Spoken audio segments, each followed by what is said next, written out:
अरे का हो बनवारी बेटा, काम पर ना गईला ह? हाँ चाचा, अब 9 दिन तक काम पर ना ही जाए की है। नवरात्र का दिन चलत है तब काम पर 9 दिन ना ही जाइब। तब बैठल का बा, चला चल जा कहीं बाहर घूम उम के आवे के। अब हम कहीं ना जाइब नवरात्र में। अरे चला ना कहीं समोसा खा के अपन चाय पी के उधर से आवे के। अरे चाचा, हम तो बाहर का चाहो ना पी सकी ना। अरे तू चला, एक टेंशन मत ला, समोसा चाहिए का पैसा हम ही देव। अरे अम्मा कहले रानी फल लाए के, लाए हो कि नहीं?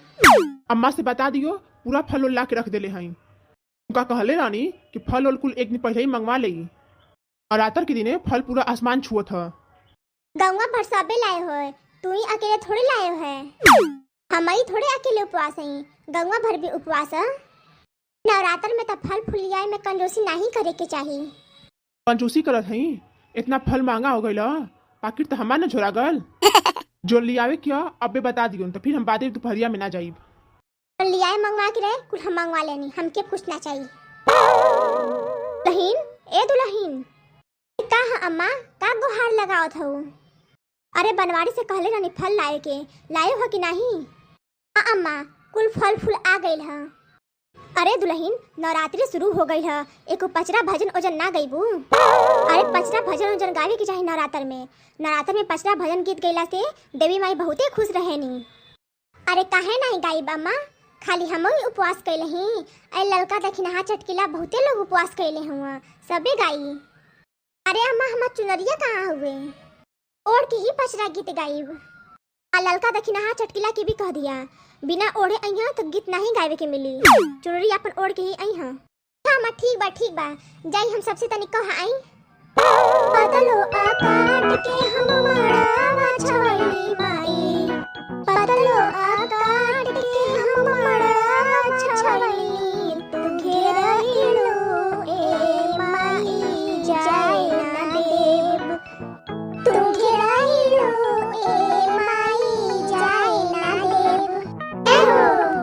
घरे आइलो ए माई जाए ना देव, बेला गुलाब जूही चंपा लगवली हो, चंपा लगवली माई चंपा लगवली हो। मंदिर के अरिये अरिये अड़हुल रोपैली हो, अड़हुल रोपैली माई अड़हुल रोपैली हो। बेला गुलाब जूही चंपा लगवली हो, चंपा लगवली माई अड़हुल लगवली हो। गम गम गम के बेल चमेली सज गए भवनमा, गम गम गम के बेल चमेली सज गए भवनमा। दुलो भइलो ए मैया जाए देव, घर आइलो ए मैया जाए ना देव। मंदिर धोवली राउर अंगना लिपावली हो, अंगना लिपावली माई अंगना लिपावली हो।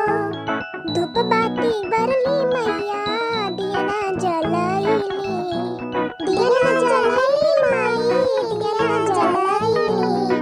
तुलो भइलो ए मैया जाए ना देव, घर आइलो ए माई जाए ना देव, घर आइलो ए माई जाए ना देव। तुलो भइलो ए मैया जाए ना देव।